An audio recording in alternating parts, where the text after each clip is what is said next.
एक दिन राजा विक्रमादित्य के दरबार में एक अजीब और गरीब व्यक्ति आया।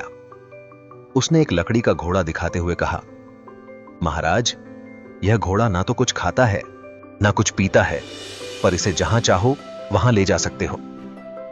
राजा विक्रमादित्य उसकी बातों को सुनकर समझ गए कि इसमें जरूर कोई रहस्य है। फिर भी उन्होंने उस व्यक्ति को 1 लाख सोने के सिक्के इनाम में दिए। वह व्यक्ति जाते जाते चेतावनी दे गया कि इस घोड़े को कभी कोड़ा मत मारना। लेकिन एक दिन विक्रमादित्य घोड़े पर बैठकर निरीक्षण करने लगे और उन्हें वह चेतावनी याद नहीं रही। उन्होंने घोड़े को कोड़ा मार दिया। तभी घोड़ा उड़ने लगा और राजा को समुद्र पार एक भयानक जंगल में छोड़ दिया। जंगल में भटकते भटकते राजा को एक गुफा दिखाई दी, जिसके पास एक पेड़ और 2 कुएं थे। पेड़ पर एक बंदरिया बैठी थी। थोड़ी देर बाद एक तांत्रिक गुफा से निकला और कुएं का पानी बंदरिया पर छिड़क दिया, जिससे वह एक सुंदर स्त्री में बदल गई। तांत्रिक कुछ समय उसके साथ रहा, फिर दूसरे कुएं से पानी लेकर उसे फिर से बंदरिया बना दिया। विक्रमादित्य ने यह सब छिपकर देखा और स्त्री को मुक्त कराने की ठानी। राजा ने उस बंदरिया पर कुएं का पानी छिड़का, जिससे वह फिर से स्त्री बन गई। स्त्री ने बताया कि वह एक तपस्विनी है, जिसे श्राप देकर तांत्रिक ने बंदरिया बना दिया था।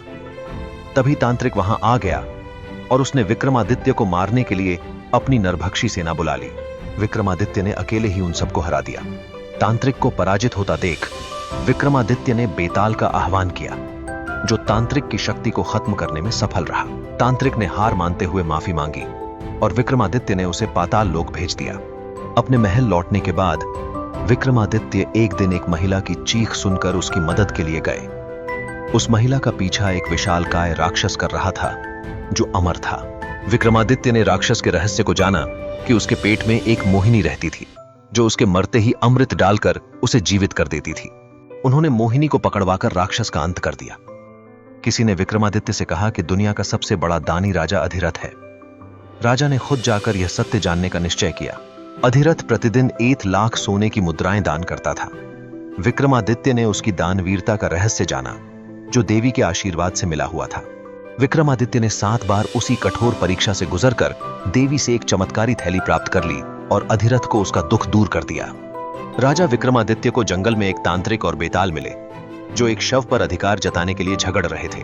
विक्रमादित्य ने न्याय करके दोनों को संतुष्ट किया और बेताल से अदृश्य होने का वरदान प्राप्त किया। वापस लौटते समय विक्रमादित्य ने एक भूखे भिखारी को अपनी चमत्कारी थैली दे दी, ताकि उसकी जिंदगी संवार सके। उन्होंने अपने राज्य के लोगों के लिए सदा ही न्याय, दान और परोपकार का उदाहरण प्रस्तुत किया। राजा विक्रमादित्य की कहानी एक नायक की तरह जीवन जीने और कर्तव्यों के पालन की अद्भुत मिसाल है। चाहे वह भयंकर राक्षसों से लड़ना हो या तांत्रिकों के छल से बचना, विक्रमादित्य ने हमेशा अपनी प्रजा के हित में अपने जीवन को न्यौछावर करने का साहस दिखाया।